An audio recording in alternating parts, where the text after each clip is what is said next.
시청자 여러분, 안녕하십니까? 7월 9일 목요일 JTBC 뉴스 아침엔 시작합니다.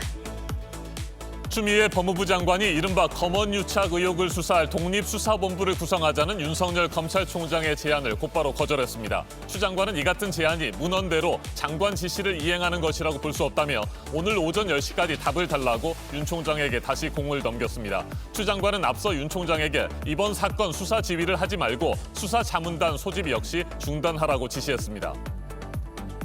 정부의 부동산 정책에 대한 비판 여론이 커지고 있는 가운데 정세균 총리가 집이 여러 채 있는 고위공직자들은 하루빨리 매각을 하라고 말하면서 정부가 이들의 주택 보유 실태를 파악하는 후속 조치에 들어갈 예정입니다. 지자체를 포함해 2급 이상 공직자가 대상으로 처분 시기는 연말까지라는 게 총리실의 설명입니다. 도널드 트럼프 미국 대통령과 스티븐 비건 국무부 부장관이 북한을 향해 다시 대화 신호를 보내고 있지만 미 국방장관은 다른 목소리를 내고 있습니다. 마크 에스퍼 장관은 북한을 불량 국가라고 부르면서 완전하고 검증 가능하며 불가역적인 대량 살상 무기 폐기, 이른바 CVIB를 거듭 촉구했습니다. 대화 가능성을 열어놓고 있어도 북한 비핵화에 대한 확고한 입장에는 변화가 없다는 뜻으로 해석됩니다. 신천지 간부 3명이 코로나 방역을 방해한 혐의로 구속됐습니다. 대구 경북 지역에서 코로나가 빠르게 번졌던 지난 2월 신도 명단과 집회 장소들을 축소해 보고하고 관련 자료를 폐기한 혐의를 받고 있습니다. 검찰은 이제 이만희 총회장을 언제 불러서 조사할지 조율할 방침입니다. 이른바 라임 사태의 핵심 인물로 꼽히는 김정수 리드 회장이 오늘 새벽 구속됐습니다. 법원은 김 회장이 증거를 인멸할 염려가 있다고 판단했습니다. 지난해 10월 잠적했다가 지난 6일 검찰에 자수한 김 회장은 라임 자산운용에 투자를 받은 코스닥 상장사 리드의 자금 440억 원을 빼돌린 혐의를 받고 있습니다.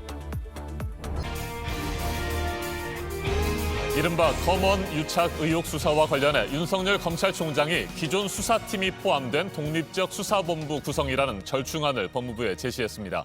하지만 추미애 법무부 장관은 이 같은 제안을 단칼에 거부했습니다. 그러면서 오늘 오전 10시까지 답을 달라고 다시 최후 통첩을 했습니다. 법무부와 검찰 사이의 긴장감이 더욱 고조되고 있습니다. 네, 윤석열 검찰총장의 절충안이 나오면서 공이 추미애 장관에게 넘어갔다가 이렇게 거부를 하면서 다시 또 윤 총장에게로 넘어오게 됐습니다. 오전 10시 시간을 전후로 오늘 또 상황이 어떻게 돌아가게 될지 박진규 기자가 보도합니다. 어제 오후 윤석열 검찰총장이 추미애 법무부 장관에게 검언유착 의혹을 수사할 독립수사본부를 구성하자고 제안했습니다. 서울 고등검찰청장 아래 현재 서울중앙지검 수사팀이 포함된 수사본부를 구성하자는 내용입니다. 기존 수사팀을 확대해 새로운 검사들을 추가로 투입하자는 의미로 읽힙니다. 대검은 윤 총장이 지휘하지 않고 수사 결과만 보고받는 방식이며 공정하고 엄정하게 수사하도록 하는 방안이라고 설명했습니다. 추 장관이 지시를 한 지 일주일 만에 나온 답입니다. 추 장관은 바로 거절했습니다. 법무부는 사실상 수사팀의 교체, 변경을 포함하고 있다며 문헌대로 장관의 지시를 이행하는 것이라 볼 수 없다고 밝혔습니다. 추 장관은 수사 자문단 중단도 지시한 상태입니다. 대검은 지난 금요일 예정됐던 자문단을 취소하긴 했지만 입장문에는 수사 자문단 중단이 빠져 있습니다. 추 장관은 오늘 오전 10시까지 윤 총장의 현명한 판단을 기다린다며 답을 요구한 상태입니다. 이에 따라 공은 다시 윤 총장에게 넘어갔습니다. JTBC 박진규입니다.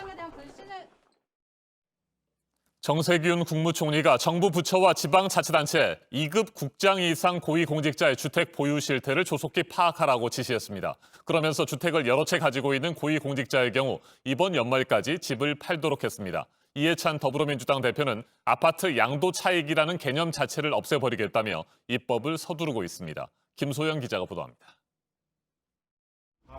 코로나19 대책회의에서 국무총리가 예정에 없던 마무리 발언을 합니다.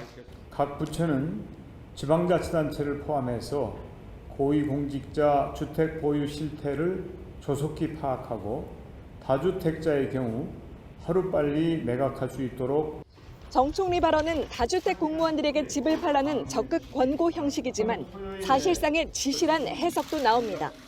권고 대상인 고위공직자는 중앙부처와 지자체의 2급 국장 이상, 다주택 정리 시기는 연말까지라는 게 총리실의 설명입니다. 지난 3월 기준 재산 공개 대상인 1급 이상 중앙부처 공직자 3명 중 1명이 다주택자입니다. 당장 홍남기 경제부총리와 강경화 외교부 장관 등 장차관 14명부터 해당됩니다. 이런 상황에서 범위를 지자체까지 확대하고 급수도 낮추면 다주택 공직자는 훨씬 늘어날 전망입니다. 다주택 의원 실태조사에 착수한 여당에선 강력한 부동산 정책 입법화를 예고하고 나섰습니다. 다시는 이 아파트 양도 차익으로 터무니없는 이렇게 돈을 벌 수 있다라고 하는 그런 그 의식이 우리 사회에서 사라질 수 있도록. 민주당은 이달 안에 종합부동산세 강화 법안 등을 통과시키겠다며 입법이 필요한 다른 후속 대책도 빨리 넘겨줄 걸 정부에 촉구하고 있습니다. JTBC 김소현입니다. 스티븐 비건 미 국무부 부장관이 어제 우리 외교부를 찾았습니다. 남북 협력을 강하게 지지하고 올해 한국과 함께 진전을 만들고 싶다고 말했습니다. 트럼프 대통령도 김정은 국무위원장과 다시 정상회담을 할 수 있다고 했습니다. 김선미 기자입니다. 도널드 트럼프 미국 대통령이 3차 북미 정상회담 가능성을 열어놨습니다. 트럼프 대통령은 김정은 위원장과 또 한 번의 정상회담을 할 것이냐는 질문에 만약 도움이 된다고 생각되면 그렇게 하겠다고 답했습니다. 북한도 만나길 원하는 것으로 이해하고 있다고도 했습니다. 김 위원장의 호응이 있고 북미 간 실무 협상도 잘 풀려야 하겠지만 11월 미 대선을 앞두고 도움이 된다면 하길 원한다는 입장을 나타낸 것으로 풀이됩니다. 방한한 스티븐 비건 미 국무부 부장관도 북한을 향한 대화의 메시지를 내놨습니다. When Chairman Kim appoints a counterpart to me who is prepared and empowered to negotiate on these issues, they will find us ready at that very moment. 또 남북 협력을 강력히 지지한다며 올해 한국과 협력해 진전을 만들고 싶다고 했습니다. 다만 미국과 마주 앉을 필요가 없다고 한 최선희 외무성 제1부상에 대해선 불만도 표시했습니다. We did not request a visit with the North Koreans. I do not take my direction from Vice Minister Choi Sun-hui, and nor for that matter do I take it from Ambassador John Bolton. 비건 부장관은 어제 오후엔 비공개로 국정원을 찾은 걸로 알려진 가운데 오늘은 청와대를 방문합니다. JTBC 김선미입니다. 이처럼 트럼프 대통령과 스티븐 비건 국무부 부장관이 북한을 향해 다시 대화 신호를 보내고 있지만 미 국방장관은 다른 목소리를 내고 있습니다. 마크 에스퍼 장관은 북한을 불량 국가라고 부르면서 완전하고 검증 가능하며 불가역적인 대량 살상 무기 폐기, 이른바 CVID를 거듭 촉구했습니다. 대화 가능성을 열어놓고 있어도 북한 비핵화에 대한 확고한 입장에는 변화가 없다는 뜻으로 해석됩니다. 이한길 기자입니다. 마크 에스퍼 미 국방장관이 북한과 이란과 같은 불량 국가에 의해 자행되는 공격적인 활동들을 억제해왔다고 밝혔습니다. 취임 1년을 맞아 전 세계 미군에 보낸 영상 메시지에서입니다. 불량 국가는 그동안 북한이 강력하게 반발해온 표현입니다. 하지만 에스퍼 장관은 지난 2월에도 북한을 불량 국가라고 부른 바 있습니다. 미 국방부는 일본, 호주 국방장관과의 화상회담 결과를 발표한 공동 성명에서도 북한 관련 내용을 넣었습니다. 북한의 대량 살상 무기 등에 대해 완전하고 검증 가능하며 불가역적인 폐기, 즉 CVID를 달성하기 위해 분명한 조치를 취하겠다는 겁니다. 북한을 향해 협상 테이블로 복귀하라고 촉구하기도 했습니다. 미국 행정부 공식 자료에 CVID라는 표현이 다시 등장한 건 이례적입니다. 미국은 2018년 싱가포르 정상회담 이후 북한의 반발을 고려해 CVID라는 표현을 자제해왔습니다. 대화의 문은 열어놓지만 북한에 대한 입장에는 변함이 없다는 뜻으로 해석됩니다. JTBC 이한길입니다. 미국에서 코로나19 감염자가 결국 300만 명을 넘어섰습니다. 바이러스 재확산에 대한 위기감이 커지고 있는데 트럼프 대통령은 학교 정상화를 연일 강하게 밀어붙이고 있습니다. 이번 가을 학기에 정상적으로 학교 문을 열지 않으면 자금 지원을 끊겠다는 압박 카드도 꺼냈습니다. 하버드대를 비롯한 미국 대학들은 온라인 수업 학생에 대한 비자 규제 방침에 반발하면서 소송으로 맞대응하고 있습니다. 워싱턴을 연결합니다. 임종주 특파원, 트럼프 대통령이 학교 개학에 대한 압박 강도를 계속해서 높이고 있군요. 네, 연일 학교 정상화를 압박하고 있는 트럼프 대통령은 학교 문을 열지 않으면 자금 지원을 끊을 수도 있다고 트윗에 썼습니다. 트럼프 대통령은 독일과 덴마크 등 유럽 국가들도 아무 문제 없이 학교 문을 열었다면서 학생과 가족들에게 중요한 문제인 만큼 개학이 이루어져야 한다고 거듭 주장했습니다. 그리고 몇 시간 후에 부통령과 주무부처 장관들이 측면 지원에 나섰습니다. We know that the risk of serious illness to children is very low. It's time for us to get our kids back to school. Ultimately, it's not a matter of if schools should reopen, it's simply a matter of how. They must fully open and they must be fully operational. 네, 트럼프 대통령이 개학에 집착하는 배경을 놓고 선거 전략 때문이다. 이 같은 분석도 나오고 있습니까? 네, 그렇습니다. 트럼프 대통령은 트윗에서 야당인 민주당을 거론하며 만약 11월 대선 이전에 학교가 문을 열게 되면 그들이 정치적으로 불리할 것이라고 생각한다고 밝혔습니다. 개학이 선거 등 정치 일정과 무관치 않음을 사실상 인정한 대목입니다. 코로나19 재확산으로 경제 재개를 늦추거나 되돌리려는 조치가 잇따르자 트럼프 대통령이 개학을 전면에 내세워 경제 정상화를 다시 밀어붙이고 나선 것입니다. 미 질병통제예방센터도 다음 주 개학과 관련한 새 지침을 내놓을 예정입니다. I want to make it very clear that what is not the intent of CDC's guidelines is to be used as a rationale to keep schools closed. 네, 트럼프 행정부가 최근 발표한 조치들 가운데 또 하나 논란을 빚고 있는 것이 온라인 수업 유학생에 대한 비자를 제한하겠다는 것이죠. 학교들이 소송에 나서는 등 거세게 반발하고 있습니까? 네, 미국 이민 당국이 온라인 수업만 받는 외국인 유학생들의 비자를 취소하겠다는 방침을 이틀 전 발표했습니다. 대면 수업을 정상적으로 진행하라는 대학 당국에 대한 압박 신호입니다. 이에 대해 하버드대와 MIT가 이민 당국의 조치를 중단해달라는 소송을 냈습니다. 학생과 교수의 건강과 안전에 대한 염려를 무시한 것일 뿐만 아니라 여론 청취 등 절차도 거치지 않았다는 것입니다. 네, 미국 내 코로나19 감염자가 계속해서 늘고 있는데 국제 통계 사이트 집계에 이어서 미국 내 집계로도 감염자가 300만 명을 넘어섰군요. 네, 미 존스 홉킨스대 집계로 미국 내 누적 확진자는 303만여 명으로 300만 명을 넘었습니다. 이틀 전 통계 사이트 집계에 이어 미국 내 자체 집계로도 미국인 100명 가운데 1명꼴로 감염된 것입니다. 일일 신규 환자도 하루 전 6만 명을 넘어 최고치를 다시 썼습니다. 지금까지 워싱턴에서 JTBC 임종주입니다. 정부의 코로나19 방역 활동을 방해한 혐의를 받고 있는 신천지 간부 3명이 구속됐습니다. 수원지방법원은 범죄 혐의가 소명되고 증거인멸과 도주 우려가 있다고 밝혔습니다. 이들 신천지 간부는 지난 2월 대구 신천지 신도들을 중심으로 코로나19가 급속히 확산되는 상황에서 신도 명단과 집회 장소 등을 축소해 보고하는 등 허위 자료를 제출한 혐의입니다. 김나은 기자가 보도합니다.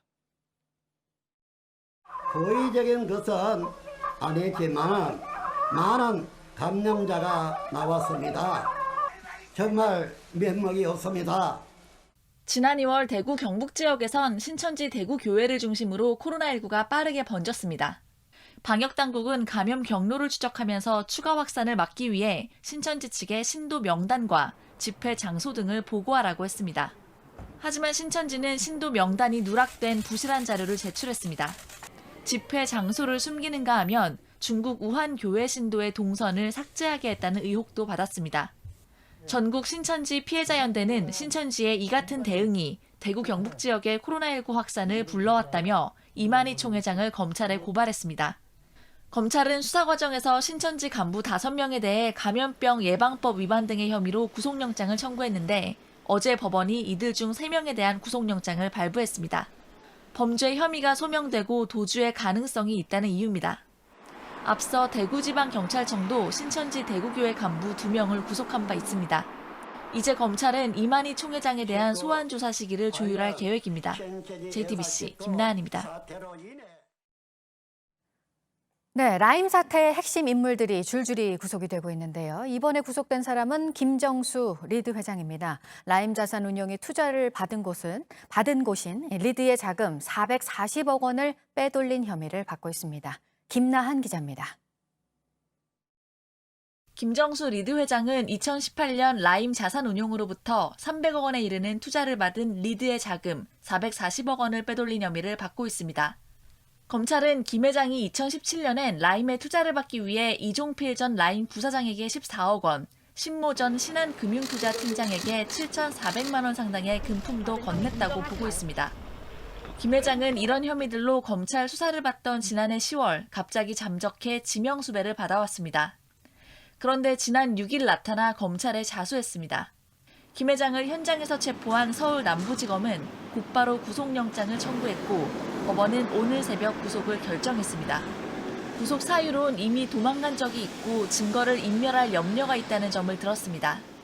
어제 오전 영장 실질 심사를 받기 위해 법원에 도착한 김 회장은 왜 잠적했는지, 갑자기 나타나 자수를 한 이유는 무엇인지 묻는 기자들의 질문에 답하지 않았습니다. JTBC 김나은입니다. 세계무역기구 WTO를 이끌 차기 수장의 도전장을 내민 후보 모두 8명입니다. 유명희 통상교섭본부장과 아프리카 후보 간의 대결이 예상이 됐었는데 접수 마감을 몇 시간 앞두고 유럽 국가에서 후보를 냈다는 게 막판 변수가 될 것으로 보이는데요. 또 하나 관심은 선출 과정에 관여를 하겠다는 일본이 이제 어떻게 나올지입니다. 이한길 기자입니다. WTO 사무국은 현지 시간 8일 사무총장 후보 접수를 마감한 결과 8개국이 지원했다고 밝혔습니다. 한국을 비롯해 영국, 나이지리아, 이집트, 케냐 등입니다. 이번이 세 번째 도전인 우리나라는 미국과 중국, 유럽 사이에서 중립적 역할을 할 수 있는 중견국 지위를 강조하며 표심을 공략할 계획입니다. 후보로 나선 유명희 산업통상자원부 통상교섭본부장은 다음 주 정부 대표단과 함께 WTO 본부를 찾아 이 점을 설명할 예정입니다. 다만 일본이 사무총장 선거에 관여하겠다고 밝힌 점은 변수입니다. 多角的貿易体制の維持強化に向けリーダーシップを発揮できる人物であることが重要であると思っております。その観点から日本としても選出プロセスにしっかりと関与してまいりたい。 특정 후보를 거론하진 않았지만 사실상 유 본부장을 겨냥한 것으로 해석됩니다. 당초 한국과 아프리카 후보들의 대결로 치러질 것으로 예상됐지만 막판에 영국이 후보를 내면서 변수가 생겼습니다. 후보들은 오는 15일부터 열리는 WTO 일반 이사회 공식 회의에 참석해 각각 공약을 발표하고 회원국들의 질문을 받습니다. 이후 지지도가 낮은 후보부터 탈락시켜 최종 한 명만 남기는 방식으로 사무총장을 선출하게 됩니다. JTBC 이한길입니다. 네, 코로나19 국내 확진자가 요즘 종교시설을 중심으로 많이 나오고 있죠. 그래서 나온 대책이 일단 교회에 대해서 예배를 제외한 모임이 내일부터 모두 금지가 되는데요. 사찰, 성당 등으로도 적용이 될 수도 있습니다. 경기도 고양의 원당 성당의 집단 감염도 한 교인의 식사 자리에서 시작되는 것으로 지금 추정이 되고 있습니다. 보도국 연결해서 알아보겠습니다. 강버들 기자, 이 원당 성당에서의 확진자는 8명에서 더 나오지는 않고 있는 거죠? 예, 그제 검사를 받은 교인 463명은 모두 음성 판정을 받았습니다. 어제 검사한 157명의 결과는 오늘 나옵니다. 방역 당국은 이 성당 최초 확진자가 생일을 맞아서 지난달 24일 다른 교인들과 갖은 식사 자리에서 바이러스가 전파된 걸로 보고 있습니다. 최근 교회발 감염이 이어지자 정부는 내일부터 정규 예배를 제외한 모임과 행사를 금지했습니다. 예배에 참석하려면 QR코드를 찍어야 하고 통성기도나 찬송은 자제하도록 했습니다. 이 사찰이나 성당에서도 감염병 확산 우려가 커지면 교회에 적용하기로 한 지침을 확대해서 적용하겠다는 게 정부 입장입니다. 8일 0시 기준 국내 누적 확진자는 13,244명으로 최근에는 아파트나 헬스장, 사우나 등 일상생활 속에서 감염되는 사례가 잇따르고 있습니다. 네, 영국에서는 이 코로나로 어려워진 경제를 살리기 위해서 정부가 조치를 내놨네요. 외식비를 지원을 한다고요? 영상을 먼저 보시면요. 한 남성이 음식 접시를 나르고 있습니다. 이 리씨라고 적힌 명찰도 달고 있는데요. 이 남성이 영국의 재무장관 리씨 수낙입니다. 새로 시작하는 외식비 지원 방안을 알리기 위해서 식당을 찾은 겁니다. There are 2 million people who work in these industries. I want to try and protect as many of those jobs as possible, and I think the Eat Out to Help Out initiative will do just that. 8월 한 달 동안 월요일부터 수요일 사이에 외식비의 절반을 정부가 대는데 1인당 한 끼에 최대 10파운드, 우리 돈으로 15,000원 가량을 지원합니다. 횟수 제한은 없고 다만 주류는 제외됩니다. 식당이 먼저 할인을 해주고 추후에 정부에 신청해서 돈을 받는 식입니다. 코로나19 여파로 외식을 꺼리는 분위기를 바꿔서 식당이나 종사자들을 지키자는 건데 일부에서는 외식할 돈도 없는 긴급 생활자금이 필요한 사람들도 있다는 비판의 목소리도 나오고 있습니다. 이 밖에 새로 들어온 소식은 8시 이후 연결해서 다시 전해드리겠습니다. 지금까지 아침엔 지금 JTBC 강버들입니다. 이번에는 오늘 아침 체크해봐야 할 뉴스들을 분야별로 살펴보겠습니다. 먼저 정치 분야입니다. 미래통합당이 상임위원장에 이어 야당 몫의 국회 부의장 자리도 거부하기로 했습니다. 어제 열린 비공개 의원총회에서 법사위원장을 민주당에 내준 채 국회 부의장만 뽑는 것은 부적절하다는 의견이 강하게 나왔고 원내 지도부가 이 같은 의견을 받아들였습니다. 시민단체 2주택 보유 지적에 대해 월세라고 해명했던 박병석 국회의장의 대전 아파트가 사실은 아들에게 증여한 집으로 알려졌습니다. 꼼수라는 비판이 나왔고 박 의장 측은 1가구 2주택 문제를 빨리 해소하려고 했는데 아파트가 안 팔려서 증여를 했다고 해명했습니다. 고 최숙현 선수 사망 사건 문체부 특별조사단장을 맡고 있는 최윤희 차관이 어제 경주시를 방문해 특별 감사 현장을 점검했습니다.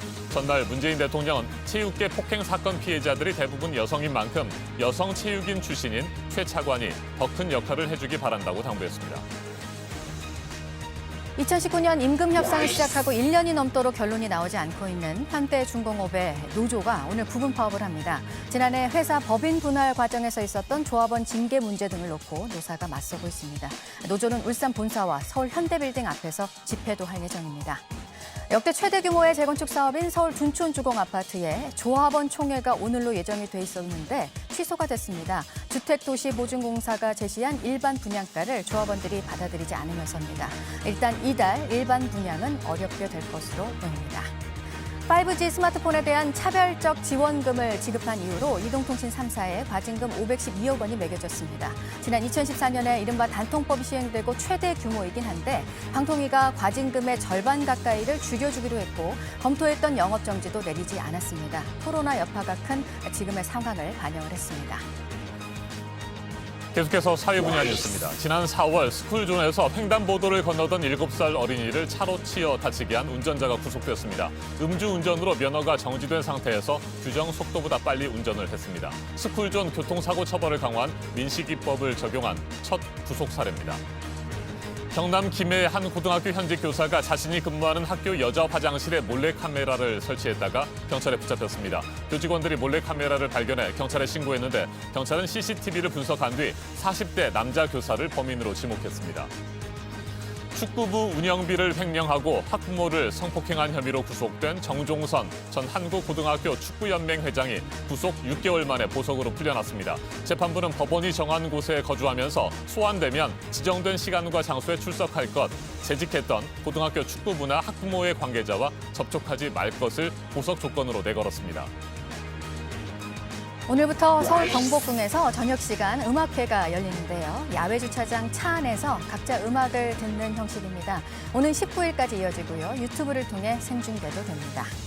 전북 전주에 있는 국립무형유산원에서는 주말 저녁에 야외에서 영화를 볼 수 있는 자리가 마련이 되는데요. 거리를 두고 돗자리에 앉아서 가족 영화를 감상할 수 있습니다. 다음 주 금요일부터 시작됩니다. 오스트리아 프로축구 잘츠부르크에서 활약한 황희찬 선수가 독일 분데스리가의 라이프치히 구단에 들어갑니다. 차범근 전 감독이 독일에서 뛸 때와 같은 등번호 11번을 받았습니다.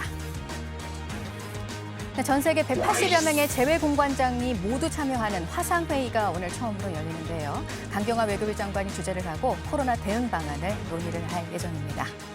정치자금법 위반 혐의를 받고 있는 은수미 성남시장에 대한 대법원 판단이 오늘 나옵니다. 성남 지역의 한 사업체에서 90여 차례 차량 편의를 제공받은 혐의에 대해서로 항소심형이 확정이 된다면 은 시장은 시장직을 잃게 됩니다. 김부겸 전 의원이 오늘 민주당 당대표 경선 출마를 선언합니다. 다음 달 민주당 전당대회는 이낙연 의원과 김부겸 전 의원의 양자 구도로 치러질 예정입니다. 분야별 뉴스들 체크해드렸습니다.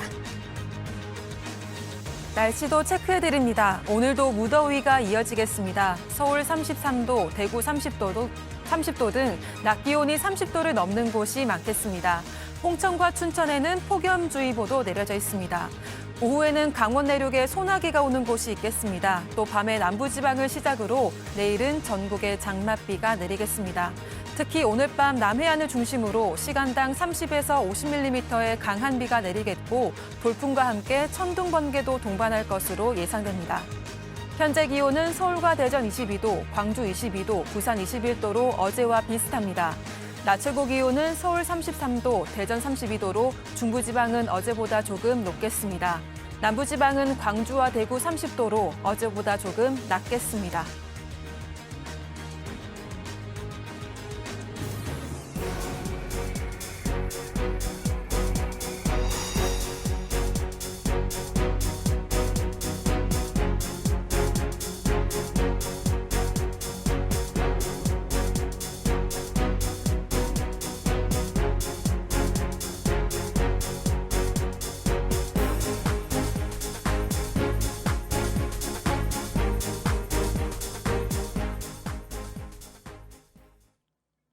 십 년 넘게 해결되지 않고 있는 제주의 대표적인 장기미제 사건이죠. 보육교사를 살해한 혐의를 받고 있는 택시기사가 1심에 이어 2심에서도 무죄를 선고받았습니다. 피해자의 소지품에서 나온 미세 섬유가 피고인의 옷과 유사하다고 검찰은 주장했는데 법원은 증거로 채택하지 않았습니다. 보도에 박지윤 기자입니다. 2009년 2월 20대 보육교사가 제주시 애월을 농로 배수로에서 목이 졸려 숨진 채 발견됐습니다. 어제 광주고법 제주형사 1부는 강간 등 살인 혐의로 기소된 택시기사 박모 씨에 대해서 무죄를 선고했습니다. 검찰이 피해자의 소지품 등에서 발견된 미세 섬유가 피고인 박 씨가 당시 입었던 옷과 같은 종류라고 주장했지만 법원에서 증거로 인정되지 못했습니다. 재판부는 미세 섬유 등의 증거만으로 피고인이 피해자를 살해했다는 사실이 합리적 의심을 배제할 정도로 증명됐다고 볼 수 없다고 판단했습니다. 선고 직후 박 씨는 소회를 밝혔습니다. 처음 시작이 다 억측으로부터 시작이 됐었고 모든 그 과정 속에서 재판부나 언론이나 다 마찬가지로 다 저한테는 전부 다 족쇄 같은 그런 존재들이었었고. 지난 2009년 특별수사본부를 꾸린 경찰은 사건 발생 2달 뒤 박 씨를 용의선상에 올렸지만 직접적 증거가 나오지 않아 풀어졌습니다. 살인사건 공소시효가 폐지된 뒤 2016년 장기 미제 사건 수사팀이 가동됐습니다. 경찰은 과학수사 기법을 동원해 미세 섬유 증거 보강 작업을 벌여서 박 씨를 지난해 2월 구속 기소했습니다. 하지만 지난해 7월 1심 재판부도 피해자 신체에서 검출된 미세 섬유가 피고인 옷에서 나온 섬유와 유사하다고 볼 수 있어도 동일하다고 판단할 수 없다며 무죄를 선고한 바 있습니다. JTBC 박지윤입니다. 어제 오후 6시쯤 강원도 원주시 흥원면에 메밀가루 공장에서 불이 났습니다. 공장 건물 1개동과 자재 창고 등이 불에 타서 소방서 추산 8억 원의 재산 피해가 발생했습니다. 직원 등은 모두 대피해 인명 피해는 없었습니다. 소방당국은 정확한 화재 원인을 조사하고 있습니다. 어제 오전 9시 30분쯤 전남 완도군 대모도 동쪽 해상에서 87톤 어선이 9.77톤 소형 어선을 들이받았습니다. 이 사고로 소형 어선은 침몰했습니다. 해경은 경비정을 급파해 소형 어선의 승선원 5명 전원을 구조했습니다. 해경은 짙은 안개로 사고가 난 것으로 보고 선원들을 상대로 정확한 경위를 조사하고 있습니다. 수사 기밀을 현대자동차에 유출한 검찰 수사관이 구속됐습니다. 수사관 박모 씨는 지난해 검찰이 현대기아차의 엔진 결함 은폐 의혹을 수사할 때 수사와 관련된 내부 정보를 현대차 직원 등 사건 관계자에게 유출한 혐의를 받고 있습니다. 검찰은 지난달 서울 양재동 현대기아차 본사의 사무실 등을 압수수색해 관련 자료를 확보한 뒤 지난 6일 박 수사관에 대해 구속영장을 청구했습니다. 서울중앙지법 원정숙 영장전담 부장판사는 수사기밀을 유출해 수사를 방해했고 공정성에 대한 신뢰를 훼손했다며 영장을 발부했습니다.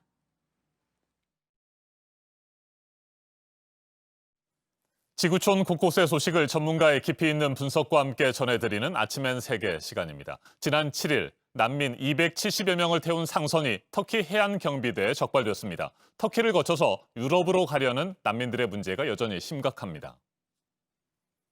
어둠이 짙게 내려앉은 한밤중 바다 위에 떠있는 상선의 갑판 아래쪽으로 카메라가 들어갑니다. 비좁은 공간에 어깨를 맞댄 채 붙어앉은 사람들이 보입니다.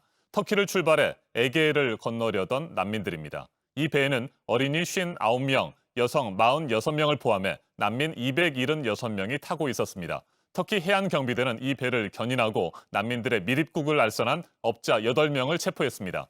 터키 해안경비대에 따르면 올 들어 지난달까지 11,600여 명의 난민이 에게해를 통해 그리스 입국을 시도한 것으로 파악됐습니다.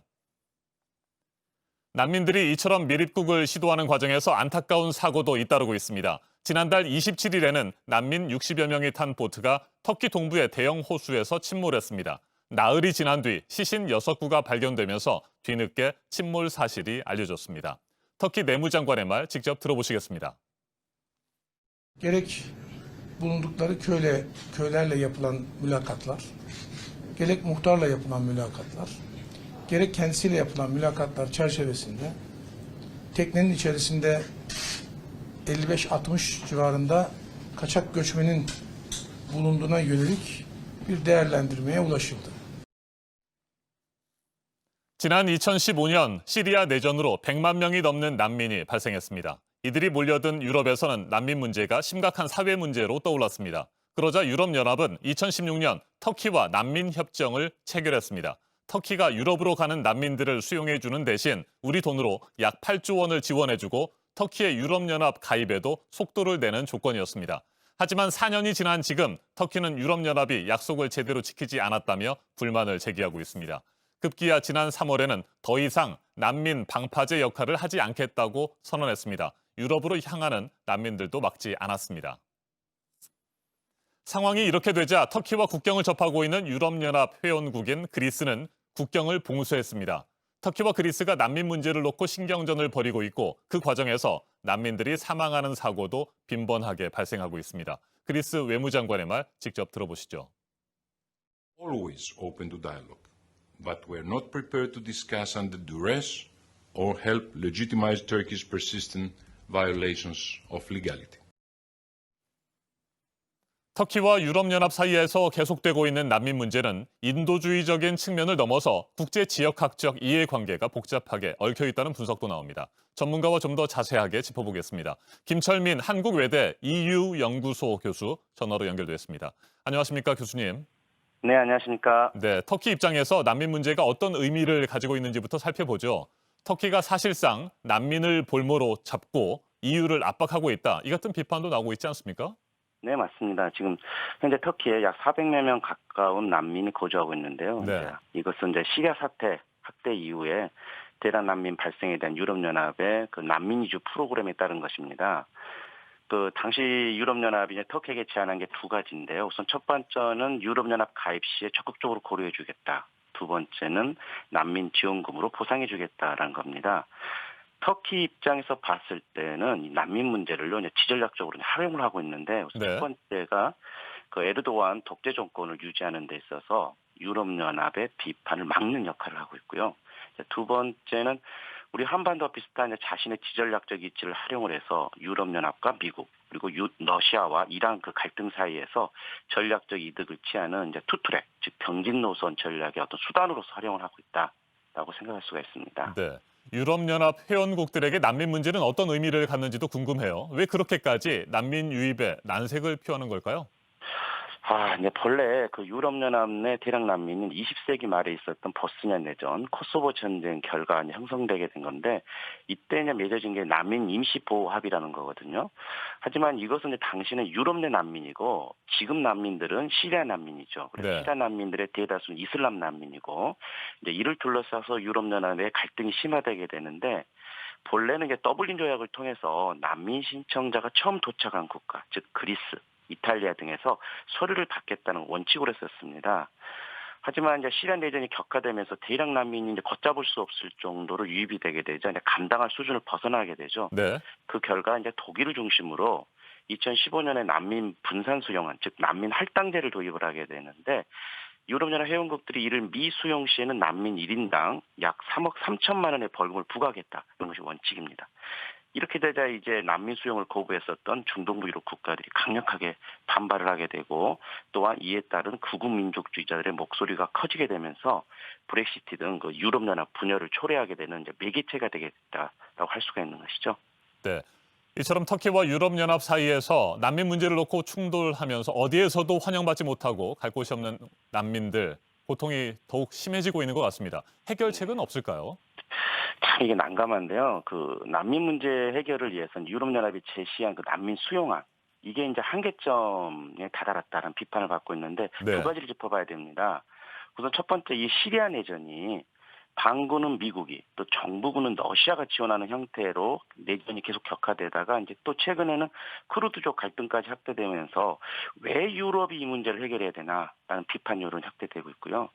두 번째 점은 그 난민의 범주에 벗어나는, 즉 경제 난민. 이번에도 보시게 되면 이제 불법으로 넘어오시다가 희생된 여러 난민 중에서 다수가 비시리아인, 즉 경제적 문제로 온 난민들이거든요. 이것에 대한 구별 문제가 이제 중요시되게 되는데, 결과론적으로 보자면은 이제 중동 패권을 둘러싸고 이제 강대국 간 다툼에 시리아가 희생당하고 있는 양상인데, 시리아 내전이 빨리 강대국 간 합의에 의해서 종결되는 것만이 이제 그 최종의 해결책이다라고 할 수가 있습니다. 네, 김철민 한국외대 교수였습니다. 2차 세계대전 당시 수많은 유럽인들이 나치의 탄압을 피해 망명의 삶을 택했습니다. 그리고 80년이 지난 지금 유럽은 반대의 입장에서 난민을 수용하는 문제로 갈등을 겪고 있습니다.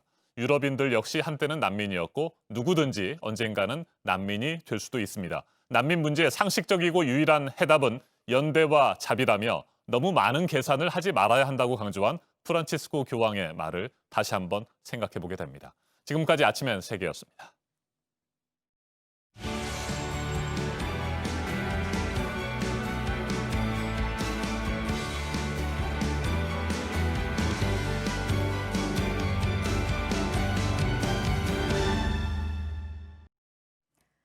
네, 그런 선택을 하기까지 최숙현 선수가 겪어온 일들, 지금 많은 분들이 안타까운 눈으로 바라보고 있는데요. 가해자들은 폭행 사실에 대해서 여전히 그렇지 않다고 하고 있는 상황입니다. 이들이 제출한 증거들에는 자신들에게 유리한 내용만 담겨 있기도 했는데요. 지금 들려드릴 전지훈련 당시의 음성 파일 내용을 들어보면 이들의 주장과는 좀 다른 내용이 들어가 있습니다. 먼저 최하은 기자입니다. 아닙니다. 폭력 사용한 적 없습니다. 감독은 때린 적 없다고 했습니다. 하지만 취재진이 입수한 지난해 뉴질랜드 전지훈련 당시 음성 속에선 팀 주장인 장모 씨가 감독의 폭행 사실을 직접 언급합니다. 책임을 안 지는 않잖아. 내가 욕을 다 하고 내가 때리고 내가 간신해서 만들어줬는데. 감독이 다른 선수에게 화를 낸 상황을 설명한 건데 욕설을 일삼아온 정황도 드러납니다. 선수들이 공포를 느낀다는 말엔 감독 편을 듭니다. 애들 전부 다 감독님이 훈련을 무서워하고 그건 대신 2만 원 대우를 해주잖아. 그러면 감사해야지. 최숙현 선수를 거칠게 몰아세우더니 네, 이제 후배에게 폭력을 가하라는 듯한 말도 서슴지 않습니다.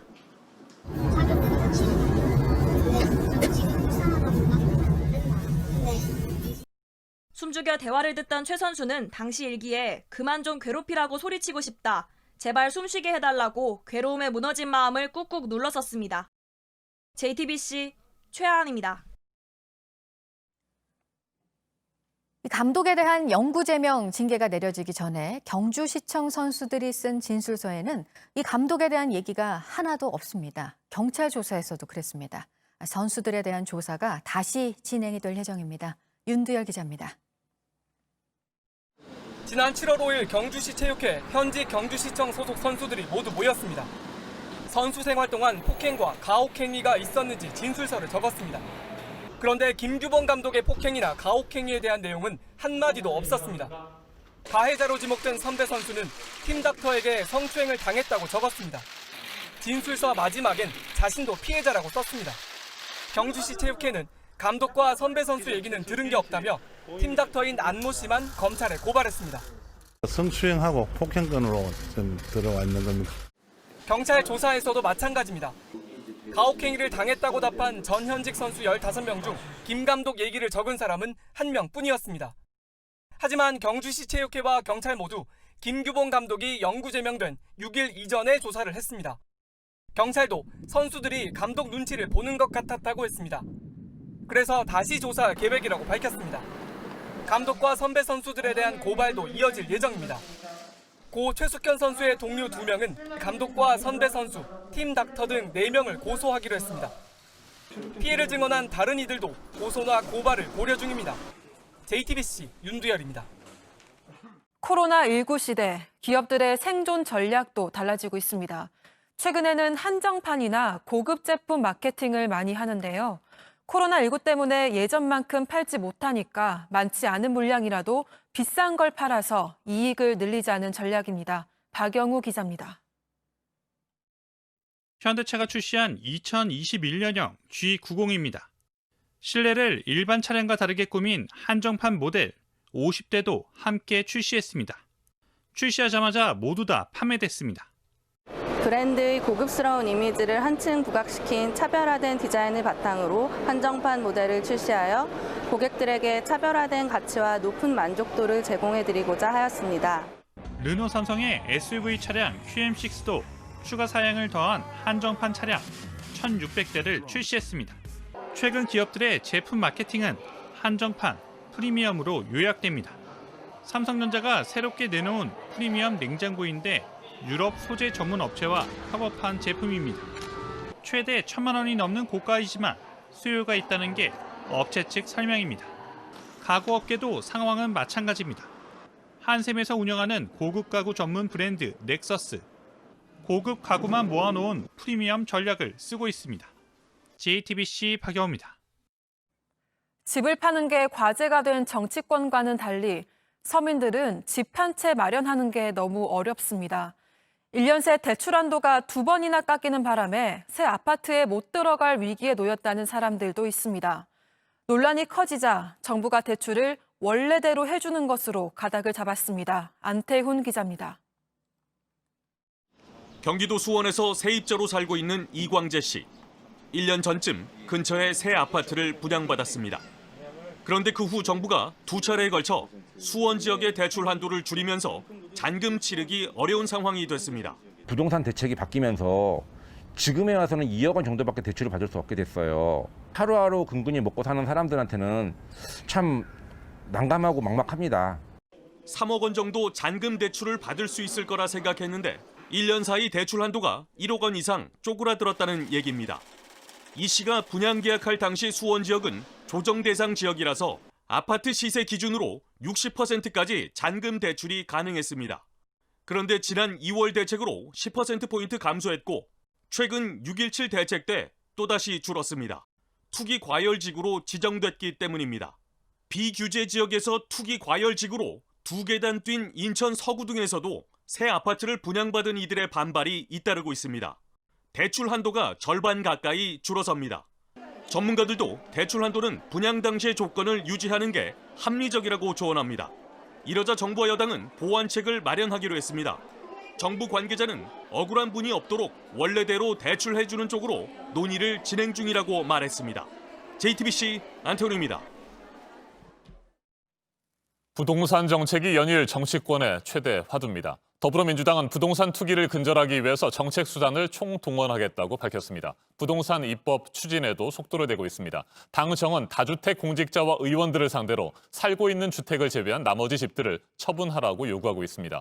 정세균 국무총리는 고위공직자 주택 보유 실태를 조속히 파악하고 하루빨리 매각할 수 있는 조치를 취하라고 지시했습니다. 부동산 임대사업 특혜 축소 3법과 부동산 단기 투기 근절법을 대표 발의한 민주당 강병원 의원 자리에 함께했습니다. 어서 오십시오. 안녕하세요. 강병원입니다. 네, 문재인 정부 들어서 20여 차례 부동산 대책이 발표가 됐습니다. 그런데 집값은 전혀 잡히지 않고 있고요. 야권에서는 사실상 부동산 정책이 실패했다 이렇게 규정하고 있고 김현미 국토교통부 장관의 해임도 촉구를 하고 있는데 현재 상황 어떻게 보고 계세요? 참 국민들께 참 집권 여당의 한 의원으로서 참 죄송한 마음입니다. 어쨌든 정부가 여러 차례 대책을 발표했음에도 불구하고 여전히 이 부동산 투기 세력과의 전쟁에서 참 승리하지 못하는 모습인 것 같습니다. 그러면서 정말 실수요자들에게 꿈과 희망을 드려야 되는데 그러지 못하고 있는데요. 김현미 장관 문제에 대해서는 그렇게 생각합니다. 지금 김현미 장관에게 저는 이 정부 종합대책들을 마련하고 있지 않습니까? 이 대책을 책임지고 마련하고 이것이 국회에서 입법으로 통과될 때까지 모든 전력을 다할 수 있도록 힘을 좀 실어주는 게 필요하지 않겠나 생각이 들고요. 이 국회 입법까지 마무리된 뒤에는 본인 스스로도 뭔가 본인의 입장에 대해서 얘기하지 않을까 이런 생각이 듭니다. 네. 일단은 입법이 될 때까지 저는 지켜보고 힘을 실어주는 게 맞다 생각합니다. 네.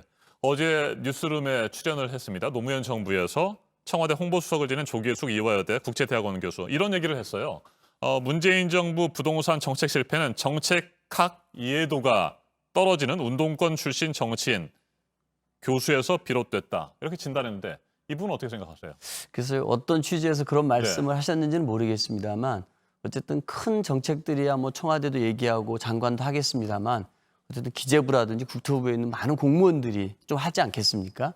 저는 그런 부분들에 관해서 혹시 이 투기 세력에 대한 정말 제대로 된 대책들이 저는 너무 순진하게 나온 건 아닌가 이런 생각이 듭니다. 제가 최근에 단기 투기 근절법을 만들었는데요. 아파트를 한 3억 500만 원을 삽니다. 일주일 뒤에 3억 5천만 원에 파는 단기 투기 세력들이 있거든요. 근데 이들에게 양도세는 별로 높지가 않습니다. 네. 그러니까 일주일 뒤에 몇 천만 원 이익을 붙여서 팔아도 양도세 내고도 수익이 수천만 원이 남는 겁니다. 한 달에 한 번씩 팔고 두 달에 한 번 팔고 이 사람들은 실수요자가 아니거든요. 이런 부분들에서 과감하게 투기 세력을 막을 수 있게끔 과하다 싶을 정도의 양도소득세를 하면은 집을 사고 팔아도 돈이 안 된다는 인식이 있어야 되는데 이런 부분에 구멍이 있는 겁니다. 또 임대사업자에 대해서 과도한 세제 혜택도 주지 않았습니까? 이 임대사업자에게 과도한 세제 혜택을 주니까 어떤 문제가 생기겠습니까? 다주택자들이 전부 임대사업자로 전환을 하고요. 끊임없이 집을 사들여서 임대사업으로 등록을 합니다. 근데 이분들에게 임대소득에 대해서는 또박또박 소득세나 법인세를 공제를 해주고요.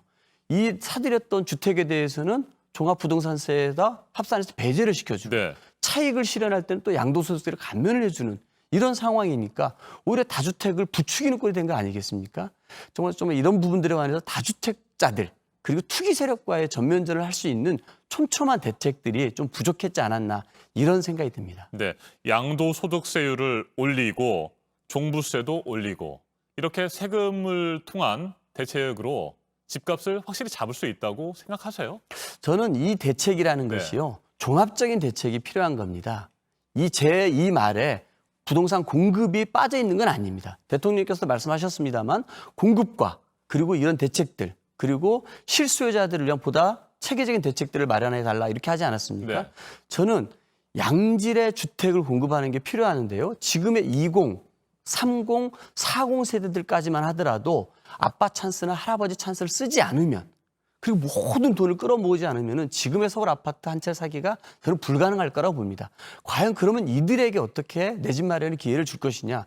저는 국가 책임하에 국가 재정으로 정말 역세권, 교통 좋은 곳에 과감하게 장기 영구 임대주택을 좀 지어야 된다고 봅니다. 최고의 시설로요. 양질의 주택들을 이 역세권을 공급해서 20, 30, 40 세대들에게 집이라는 건 소유해야 되는 것이 아니라 주거의 공간이고 삶의 공간이라는 새로운 인식들을 심어주기 위한 과감한 공급 정책들을 해야 된다. 발상의 전환이 필요한 공급 정책이 필요하다고 생각합니다. 네, 앞에서도 저희가 리포트를 통해서 전해드렸습니다. 대출 규제가 아주 강력하게 이루어지면서 정작 집을 꼭 사야 하는 실수요자들은 집을 구하는데 집을 사는데 더욱 어려움을 겪고 있습니다. 이 부분 어떻게 생각하세요? 저는 정확한 지적이라고 생각합니다. 실수요자들 대출을 모든 사람을 막는 것이 아니라 정말 실수요자가 있는 거 아닙니까? 그 실수요자라는 분은 어떤 분들이겠습니까?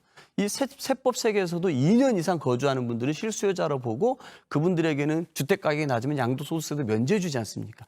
이런 부분들은 구제를 해줘야죠. 모든 걸 틀어막을 게 아니라 실수요자들, 생애 최초 구입하는 분들, 신혼부부들 이런 분들의 실수요자들에게는 그 대출의 구멍을 틔워줘서 그분들이 집 사는 것은 저는 도와주는 게 필요하다고 생각하고요. 여기에 아까도 말씀드렸지만 단기 투기 세력들이 있지 않습니까?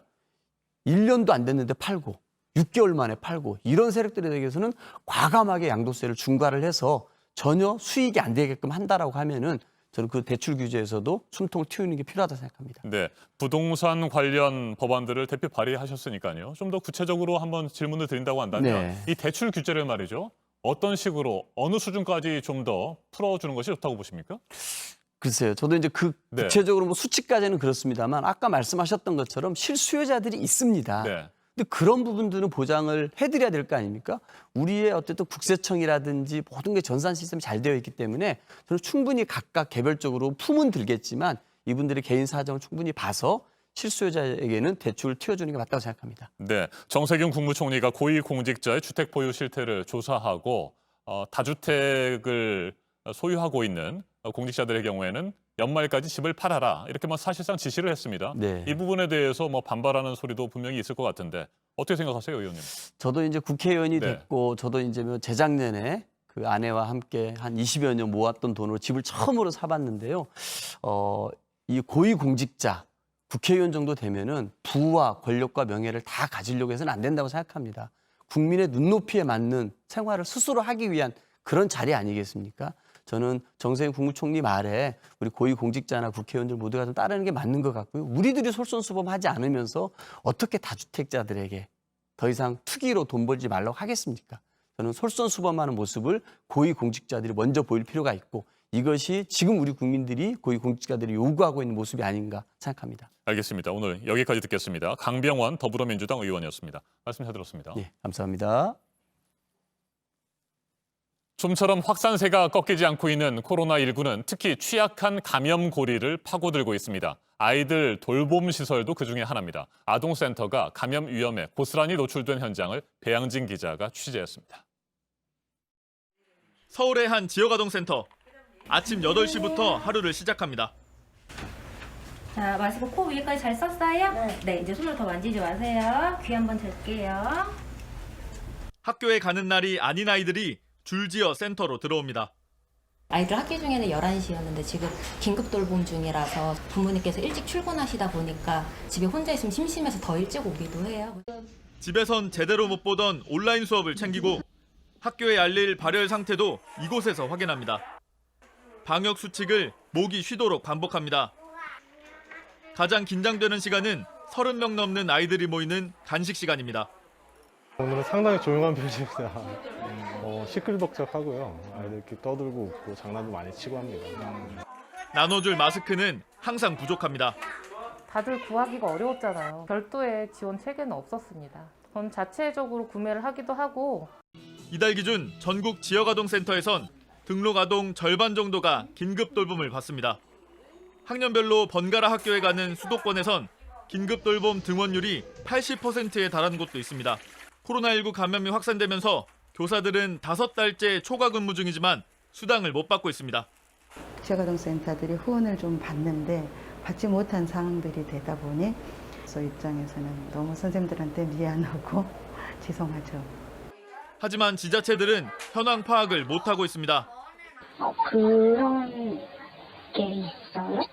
선생님들 근무 시간이 늘어났다는 건 사실 지금 처음 듣는 얘기거든요. 센터 운영자들은 정부가 지금이라도 지원 체계를 만들어야 한다고 말합니다. 항상 그런 일에 앞장서는 센터니까 이번에도 긴급 돌봄을 열심히 하도록 해 이런 느낌인 거죠. 네. JTBC 배양진입니다.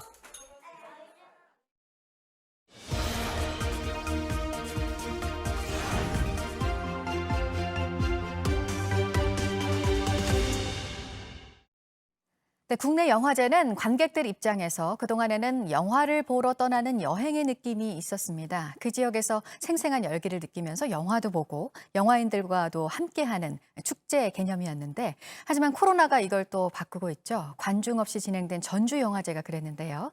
오늘 개막을 하는 부천 국제 판타스틱 영화제는 어떻게 보면 절충 방식입니다. 온라인, 오프라인 두 가지 방식 모두로 영화가 상영이 됩니다. 함께 보시겠습니다. 네, 국내 3대 영화제로 올해로 24회를 맞았습니다. 코로나 여파는 일단 있습니다. 출품작이 190여 편 정도로 지난해보다 100편 정도가 줄었는데요. 또 오늘 저녁에 있을 개막식은 개막작 상영회라는 이름으로 규모를 크게 줄여서 영화관에서 진행을 합니다. 개막작은 우리에게는 낯익은 작품이죠. 11년 만에 돌아온 여고괴담 6번째 편인데요. 화면을 보시면서 느끼셨겠지만 개막작을 포함해서 상영작들이 좀 서늘한 느낌이죠. 판타스틱 영화제의 정체성을 보여주는 스릴러라든가 호러 영화들이 많은데 올해 작품들에서 유독 드러나는 특징은 이렇습니다. 네, 올해 이 부천 영화제 상영작 중에는요, 마치 최근의 상황을 이 예견이라도 한 것 같은 SF 작품들이 유독 많았습니다. 재난이라던가, 이 오염이라던가, 환경 오염이라던가, 이런 작품들을 소재로 한 SF적인 작품들이 특히 굉장히 많이 출품이 됐고요. 그리고 그와 함께 이 8명의 대표적인 한국 감독들이 이 다양한 소재들을 SF적인 선상용으로 풀어낸 SF8이라는 특별전도 마련되어 있습니다. 네, 지금 언급된 SF8은 8명의 우리나라 장르 영화 감독이 의기투합해서 만든 시리즈물인데요. 인공지능, 가상현실 같은 주제들을 각각의 개성 있는 방식으로 풀어냈습니다. 이번 영화제에서 온라인을 통해서가 아니라 영화관에서 보실 수가 있는데요. 영화관은 딱 한 곳입니다. 그리고 온라인 동영상 서비스를 통해서는 그래도 영화제라는 취지에 맞게 한 자리에서 영화를 보도록 PC로만 볼 수 있게 했는데 70편 가까이 됩니다. 작품들을 온라인으로도 보여주고 최소하긴 했지만 영화관 상영까지 병행한 새로운 방식의 올해 부천영화제, 다음 주 목요일까지 8일 동안 이어집니다.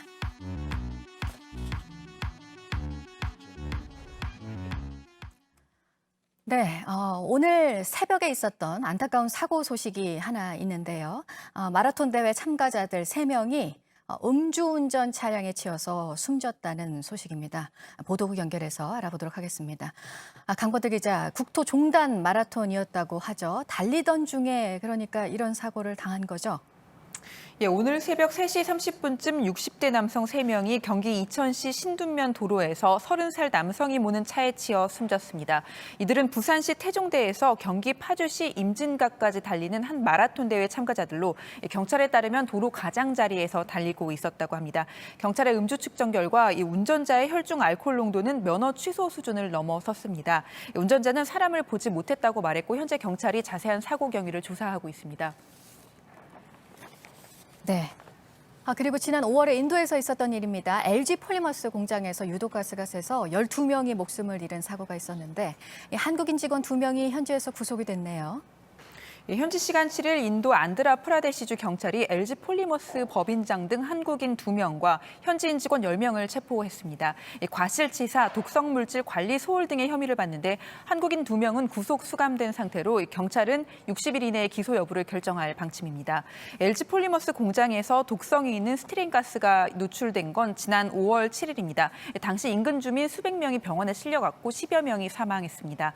사고 후에 주정부가 구성한 조사위원회가 조사에 나섰는데 이 위원회는 7일 사고 원인 대부분이 회사 경영진의 책임이라면서 공장을 멀리 떨어진 곳으로 이전하라고 권고하는 내용이 담긴 보고서를 공개했습니다. 지금까지 아침 엔지금 JTBC 강버들입니다. 오늘도 무더위가 계속되겠습니다. 강원도 춘천과 홍천에는 폭염주의보가 내려져 있습니다. 전국적으로도 낮 기온이 30도가 넘는 곳이 많겠습니다. 장마전선이 북상하면서 오후에 제주도, 밤에는 남부지방에서 비가 시작돼 내일은 전국으로 확대되겠습니다. 오늘 낮 최고 기온은 서울 33도, 대전 32도로 중부지방은 어제보다 조금 높겠습니다. 남부지방은 광주와 대구 30도로 어제보다 조금 낮겠습니다. 아침엔 뉴스워치, 오늘 하루 관심을 가지고 지켜봐야 할, 기억해야 할 뉴스 끝으로 정리해드립니다. 추미애 법무부 장관이 이른바 검언 유착 의혹을 수사할 독립수사본부를 구성하자는 윤석열 검찰총장의 제안을 곧바로 거절했습니다. 추 장관은 이 같은 제안이 문헌대로 장관 지시를 이행하는 것이라고 볼 수 없다며 오늘 오전 10시까지 답을 달라고 윤 총장에게 다시 공을 넘겼습니다. 추 장관은 앞서 윤 총장에게 이번 사건 수사 지휘를 하지 말고 수사자문단 소집 역시 중단하라고 지시했습니다. 집이 여러 채 있는 고위공직자들은 하루빨리 팔라고 정세균 총리가 밝힌 가운데 이들의 주택 현황을 파악하기 위한 정부의 조사가 시작될 예정입니다. 2급 이상의 또 지자체까지로도 권고 대상 범위를 넓혔고 주택을 정리할 시기는 연말이라고 총리실은 설명했습니다. 이른바 라임 사태의 핵심 인물로 꼽히는 김정수 리드 회장이 오늘 새벽 구속됐습니다. 법원은 김 회장의 증거를 인멸할 염려가 있다고 판단했습니다. 지난해 10월 잠적했다가 지난 6일 검찰에 자수한 김 회장은 라임 자산 운용에 투자를 받은 코스닥 상장사 리드의 자금 440억 원을 빼돌린 혐의를 받고 있습니다. 대구를 중심으로 코로나가 급속도로 퍼졌던 지난 2월 신도 명단 등을 축소해 보고하고 증거를 인멸한 혐의로 신천지 간부 3명이 구속됐습니다. 이만희 총회장 소환 조사도 조만간 있을 것으로 예상됩니다. 오늘 전해드릴 소식은 여기까지입니다. 이상으로 JTBC 뉴스 아침엔 목요일 순서 모두 마치겠습니다. 건강한 하루 보내시기 바랍니다. 고맙습니다.